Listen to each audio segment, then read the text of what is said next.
Hi everyone, my name is Andra Stanoiu and you're listening to the Healthy Debate Show here on UK Health Radio, the real feel-good radio.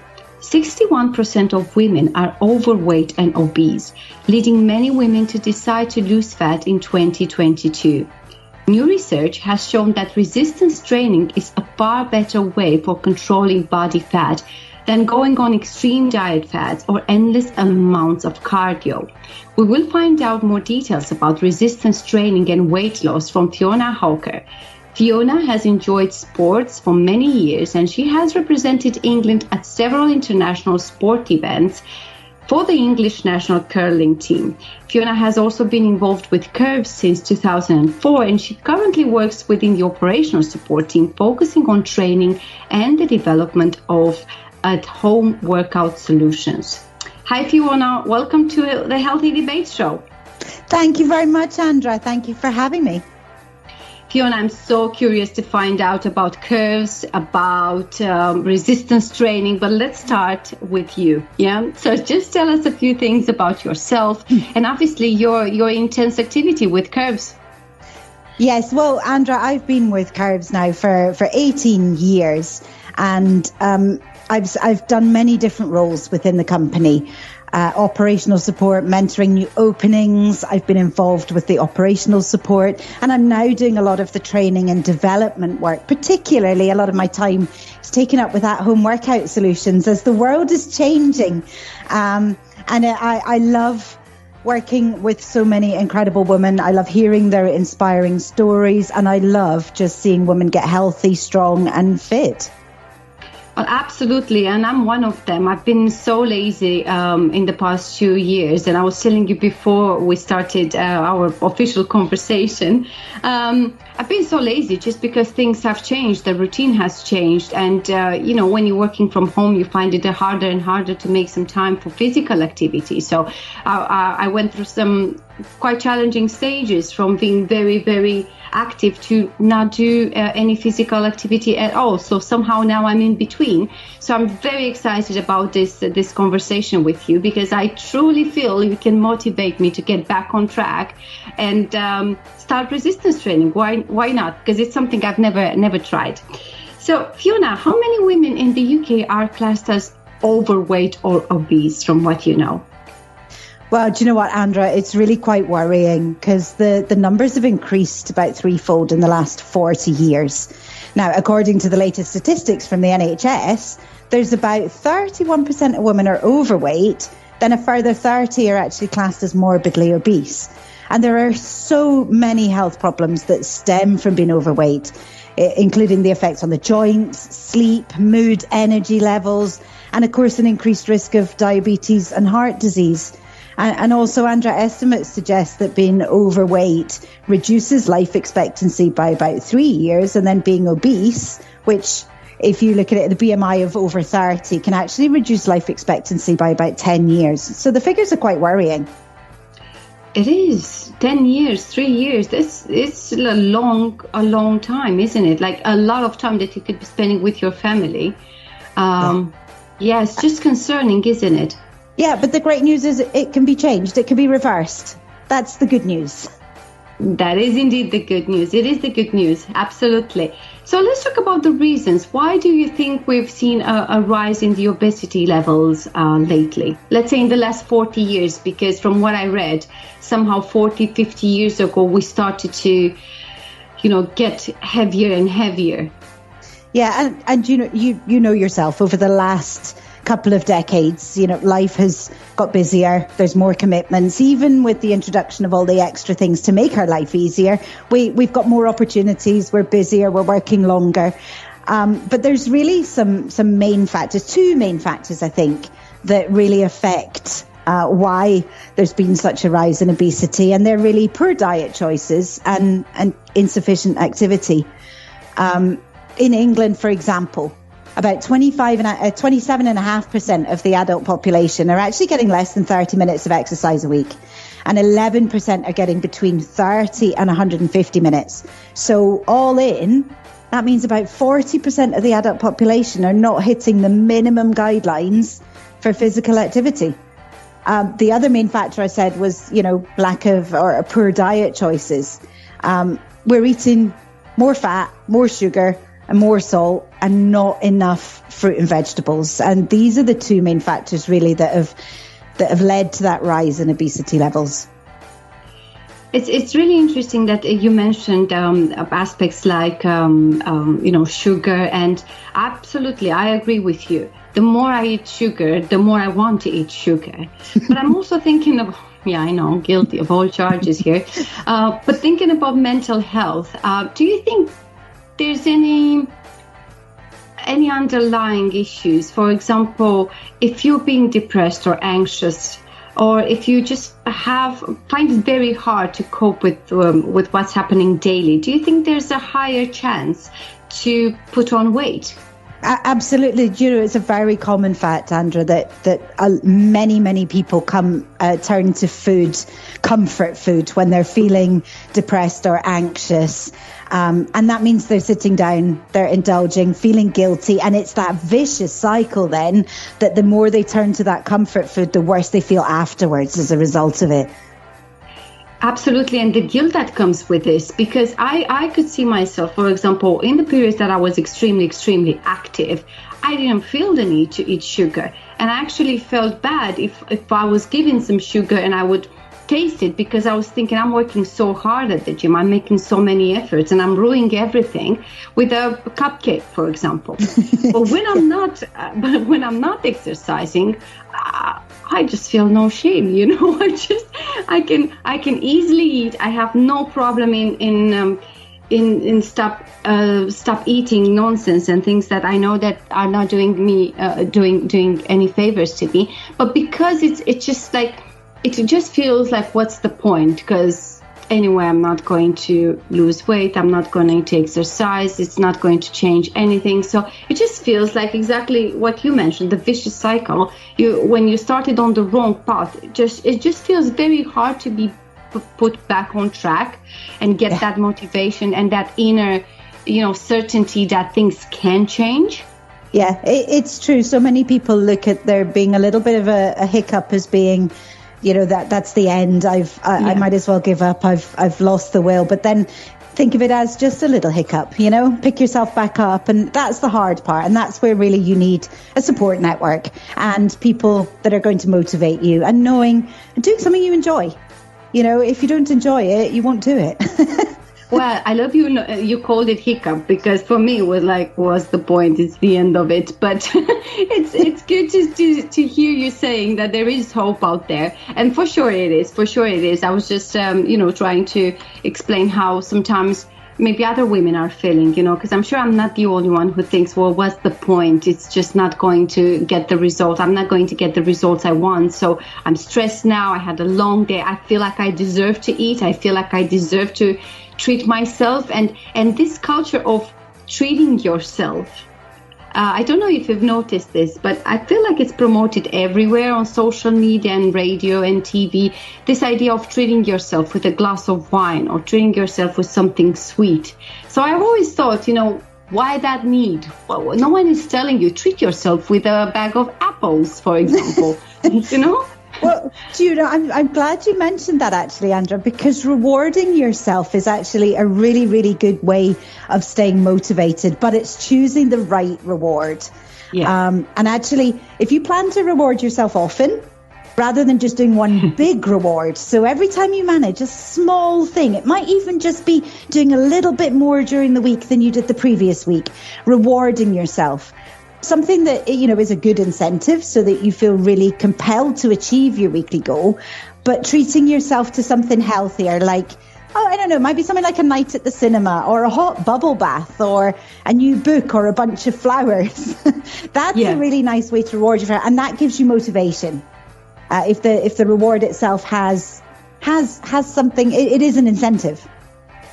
So because we spoke quite a bit about sugar and rewards, and for me, to be honest, a bit of chocolate, a bit of something sweet, that's my reward currently.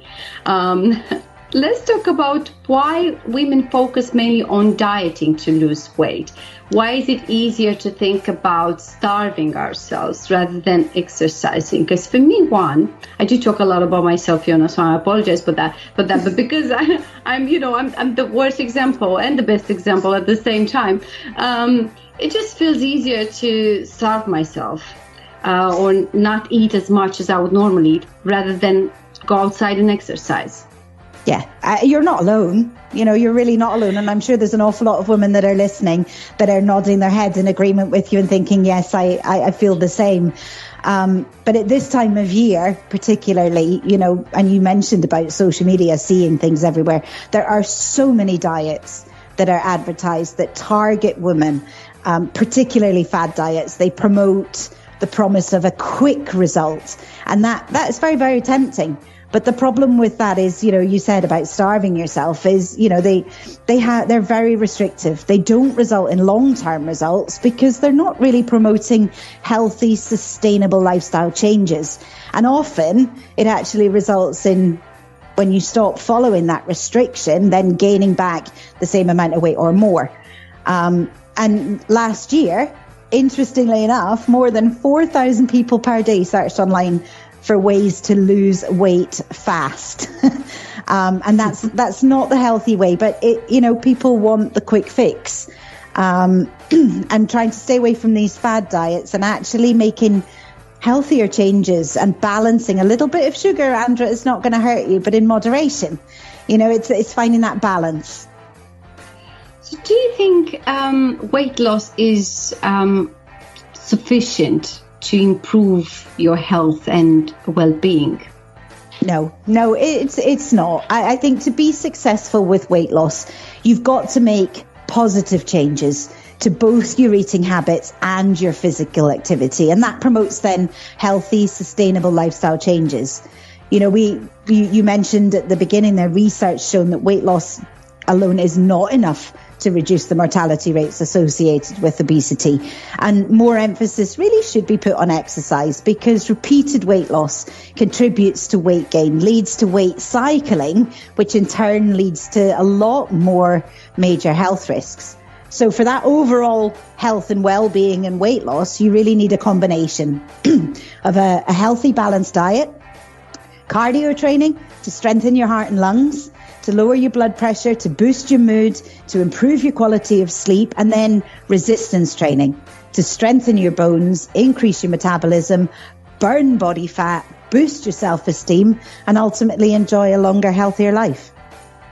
You mentioned cardio training. Do you think cardio is for everyone? Yes, I mean, everyone should include some cardiovascular training into their exercise routine, but not to rely on it as the only form of training. And cardiovascular training really is just, getting your heart rate up, moving more than you're used to moving, and getting that heart rate going for a sustained period of time. But in itself, it's not enough. We need to include also that resistance training to really to get the most benefit from all the workouts that we do, the exercise that we do. The reason why I was asking about cardio is because I found it very hard to start with cardio. For example, running. I'm not someone who can easily run. Like I need to build this up in years, and I've tried and I try my very best, and it just doesn't work for me. So it might be that someone who's really, really motivated right from the beginning is just choosing the type of training that's not suitable for them and for the shape that they're then at that stage. And it's quite discouraging, isn't it?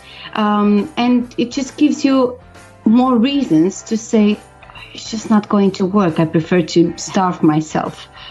So, Andra, I'm really glad you brought that up. You said you don't enjoy running or that you're not particularly good at running. And I think one of the most important things is for anyone getting started, choosing an activity or a form of exercise that you actually enjoy is the key to getting started. If you've never enjoyed running, going for a run 30 minutes every day as part of your plan, you're not going to succeed.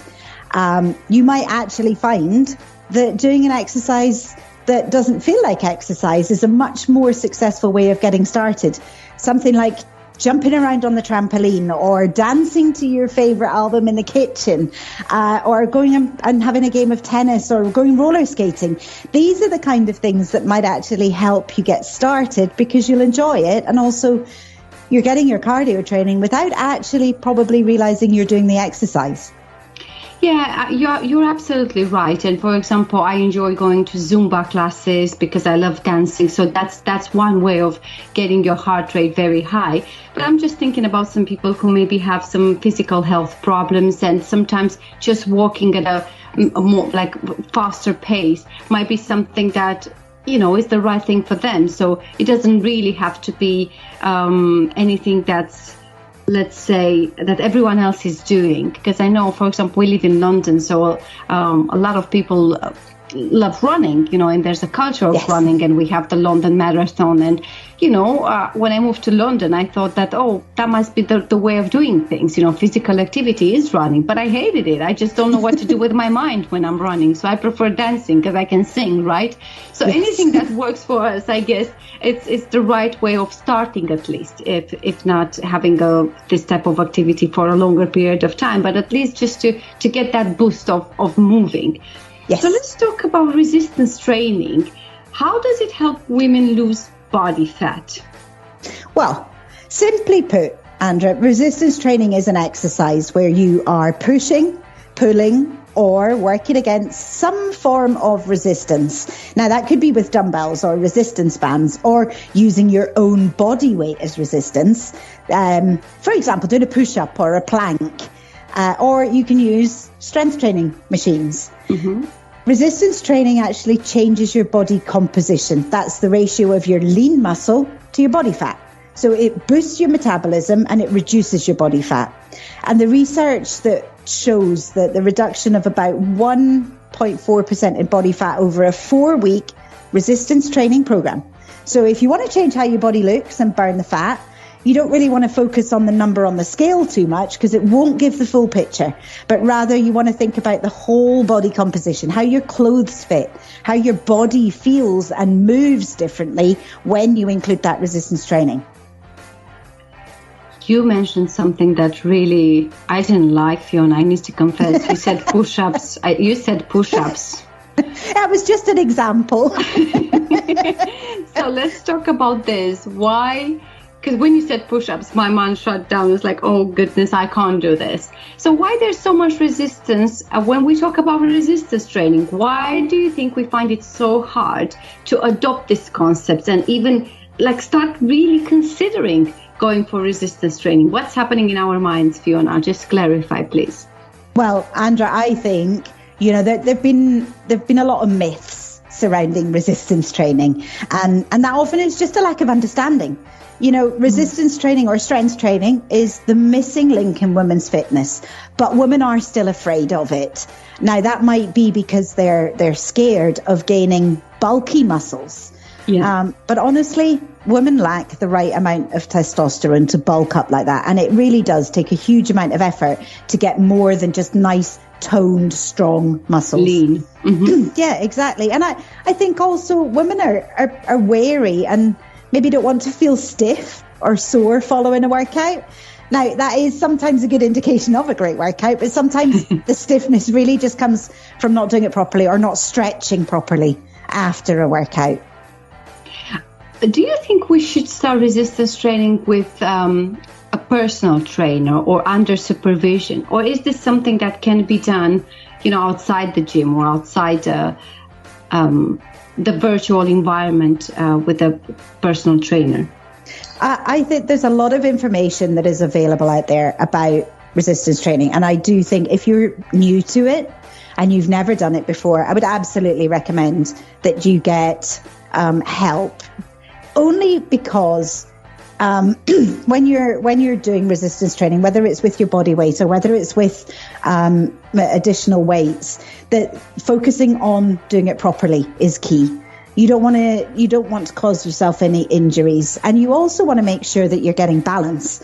It's one of these things, and you can probably relate to it. So many people I know, they start a program And then they skip a lot of the exercises that have been recommended because they don't like doing the exercises. Like maybe push-ups, Andra. Well. And I think, you know, if you've got somebody explaining to you and helping you understand that actually if you're working one muscle, you've got to work the opposing muscle. Otherwise, it can lead to things like postural problems. So it really, like, getting that full body and understanding what exercises to do to get the full body strength training resistance workout is sometimes definitely worth following a coach. It could be, you know, going along to your local gym. It could be following an online workout, but actually following somebody who can help you. I absolutely agree with you. I think it's really important at least to start with a personal trainer or in a group if you can't afford a personal trainer. And that's because the first thing that I'm thinking is injury. Yeah. So I know I've experienced quite on a few occasions. I've injured my knees, for example, because I didn't warm up properly, or because I was too ambitious at the beginning of my workout and I started very intense right from the beginning. So obviously my muscles weren't used to that level of effort. So I would definitely recommend a personal trainer. Plus, there's also the support you get. And the fact that there is a balanced approach that a personal trainer can have, looking at you objectively rather than you trying to figure out what muscles you should work and how often should you, do the. I'm not sure how to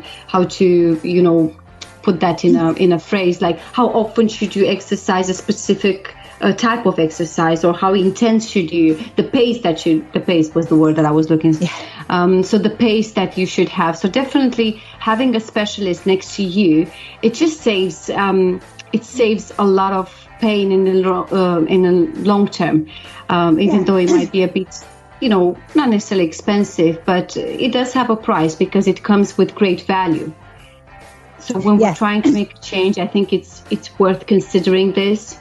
Definitely. If you want to look at long-term benefits, then having, like you said, it doesn't have to be a personal trainer, but actually getting somebody, a qualified fitness coach who can help you with what you're capable of and can make sure that you have a good all-round workout that you said already, that it includes a warm-up, that has strength training, that has cardiovascular training, that has a cool down, and that incorporates stretching, so that every time you're safe and you get a great workout and you get the benefits without the risks of injury.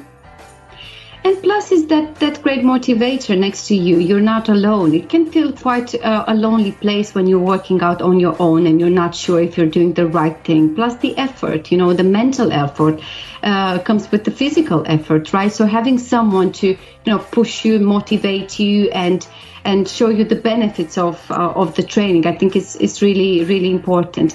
But before we continue, Fiona, I would like us to hear some valuable information from the station sponsors, and then I would like us to discuss the benefits for resistance training. So we'll be back in a few minutes with Fiona. UK Health Radio, the station that makes you feel good.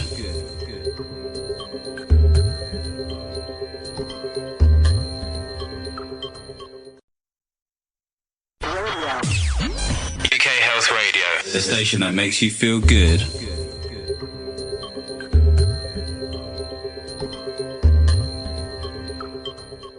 And we're back with Fiona. Fiona works with Curves, and she was telling us about resistance training. Fiona, tell us, what are some health benefits from resistance training? You're so experienced, and I'm sure you have lots of success stories with your clients. Absolutely. And I'm so glad you asked about the benefits, Andra, because there are so many health benefits as well as emotional benefits that come from resistance training. Some of those main ones, really, when you do strength training, you're improving your muscle strength, which in turn is protecting your joints from injury. You're maintaining your flexibility and your balance. So that helps you remain independent as you age. You're preventing or controlling chronic conditions such as diabetes, heart disease, arthritis, back pain, high blood pressure, as well as reducing the risk of stroke and some cancers. And you're increasing your bone density, and your overall strength. So you're reducing the risk of osteoporosis. I think one of the other huge things for us at this particular time, a lot more people are working from home. So one of the biggest benefits also that comes from resistance training is improving your posture. So if you're sitting at a desk or a computer most of the day, the stabilizing muscles in your torso can get quite weakened, and that can lead to poor posture, which then in turn leads to more pain and more injury. So strength training provides that strength and endurance to the muscles in your torso, and they're responsible for maintaining that good posture. I said there are a whole host of benefits. Some of the other ones actually include weight management, increased stamina, improved mobility, better sleep, more efficient calorie burn, better body mechanics, a longer, healthier life, the ability to perform everyday tasks with more ease. And then, of course, there are the non-health, the sort of self-esteem, self-confidence, sleep, mood, memory, all those kind of things as well. And having a life of purpose, I would add.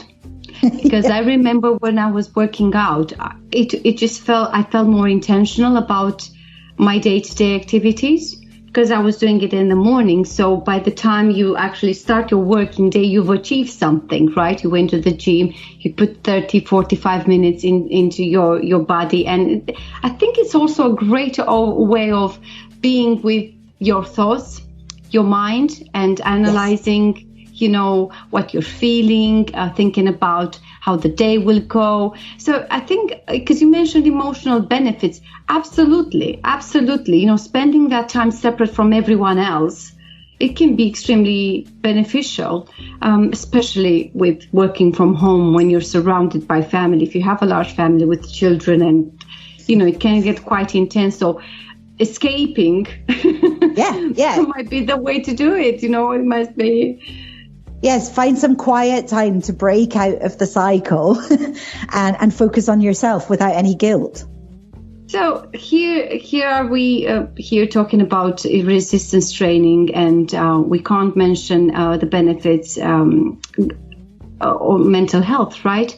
I was asking you about depression and anxiety, and I know that science backs this up, that physical activities supporting significantly with depression or with anxiety. I know that with depression at the beginning, in the initial stages, it can be quite challenging to, do significant workout. However, for someone who suffers from depression, even going outside for a walk can be extremely beneficial and can be a huge step in their recovery.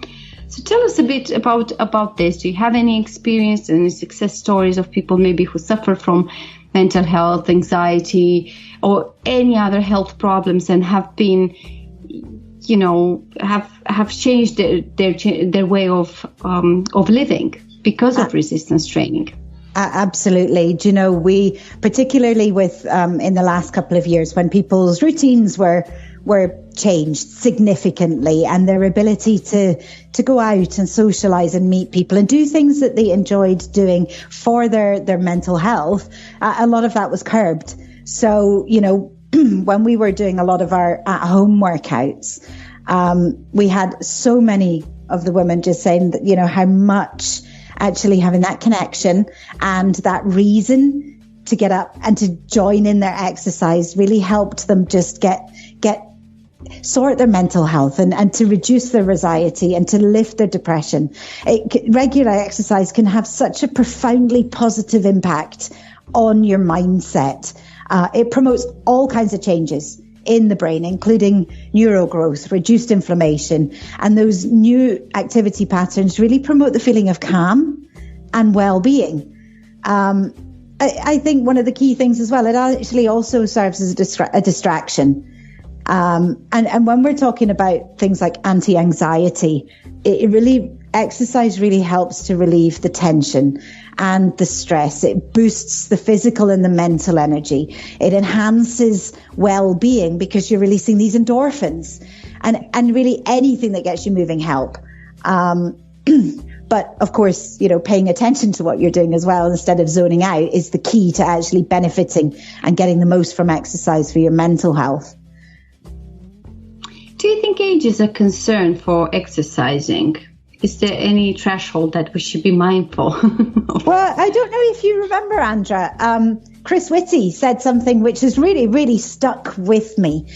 And it was, there is no situation, there is no age and no condition where exercise is not a good thing. And that really stuck with me because it's very, very true. I think choosing the right exercise for your age, though, is important.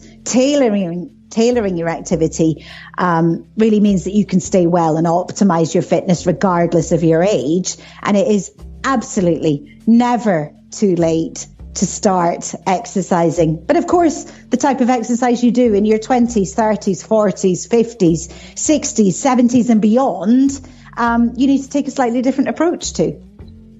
Absolutely. And I'm glad you said that there is no age to start exercising. Absolutely. It just reminds me of a story of someone who was practicing yoga, and she was 89 or 90, and it was extraordinarily how lean her muscles looked and how fitted she was and how well she was feeling, and the mindset was absolutely amazing. The way she was talking, the way she was carrying herself, it just made her completely different from other women her age. Yeah. Just the simple fact that she was waking up every morning and practicing yoga. The same, I've seen another story of a lady who was a bodybuilder and started going to gyms when she was in her 60s. And now she was 74, competing nationally. I think it was in the United States. What an amazing, inspirational story. What an amazing story. 60 is not too late to start having the body that makes you happy and comfortable and makes you feel like yourself again and purposeful, live with purpose. I've met so many inspirational women that have joined Curves and that are well into their 80s and 90s, and they hit their 1,000 workout milestone, and it's incredible. These ladies are sprightly and are doing this to stay young and strong and healthy, and they look it. They're amazing. They're such an inspiration. Absolutely. So I'm really interested in hearing more about these stories and understanding what can we do to encourage ourselves and our friends and family to follow this path of physical activity. But let's spend a few minutes listening to some commercial messages from our sponsors. And very exciting conversation ahead, everyone. UK Health Radio, the station that makes you feel good.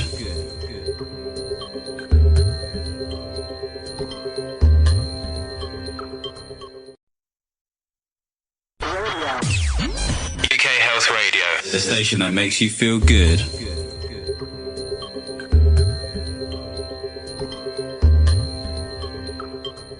And we're back with Fiona. We're discussing resistance training.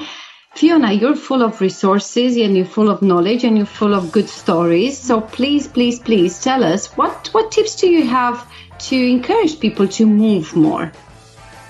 Well, we talked a little bit about this already, actually, Andra, and I think one of the most important things is thinking about something you enjoy doing, because if you enjoy it, you're actually more likely to stick to it, and adding little bits of extra activity into your day.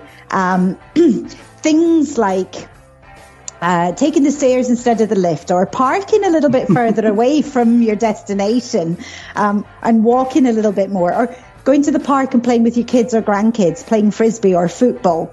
A lot of these little extra pieces of movement. And even when you're at work, Andra, when you're taking a phone call at your desk, get up and walk while you talk, or walk to somebody else's desk instead of sending an email, for example.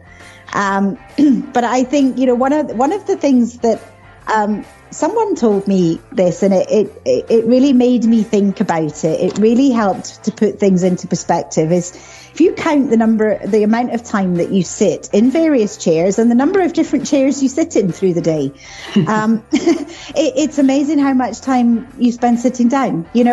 For example, you get out of bed, you sit at the kitchen table and have breakfast. Then you get into your car or the bus and you travel to work. You might spend most of your day sitting at a desk. You take your lunch break and sit at a table to eat your lunch. You head back to your desk. You get in your car or the bus to travel home.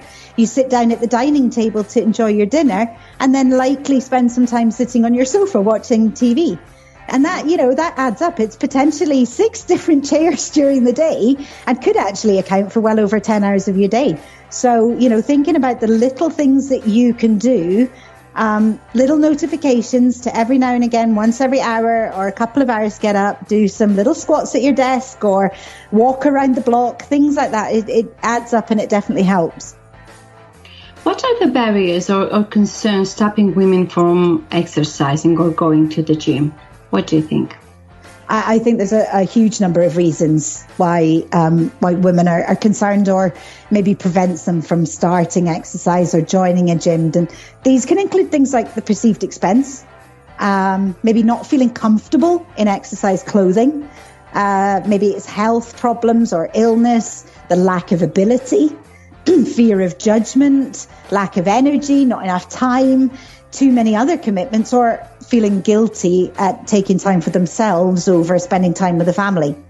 The UK Active actually conducted a study, and it showed that 76% of women were concerned about an aspect of attending a fitness and leisure centre setting, and listed the top 10 concerns. And they included things like not being fit enough, showing their body, being judged, changing in front of others, not fitting in, not knowing somebody, getting sweaty, not knowing what to wear or to bring.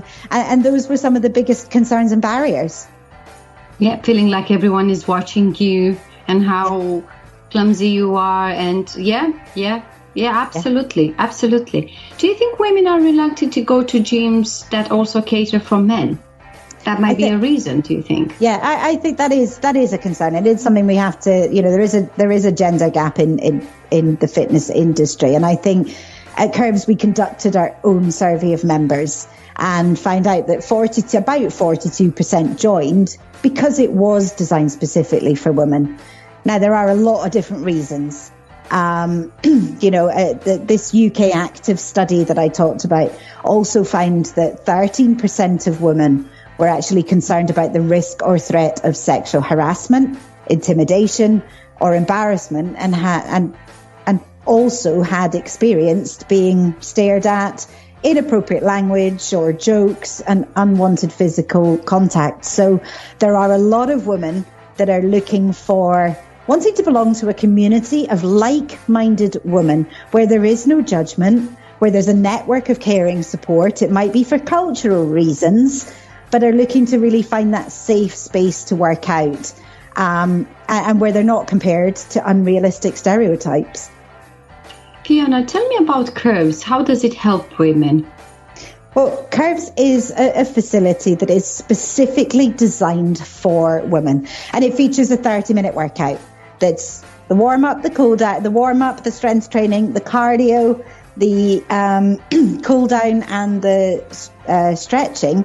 And it's all done in a circuit with a coach constantly in the centre of the circuit that's really there to keep everyone motivated, safe, and to help women really work towards their goals, whatever their goals are, and to really provide that community of caring support, and to recognise and celebrate women when they hit every tiny milestone.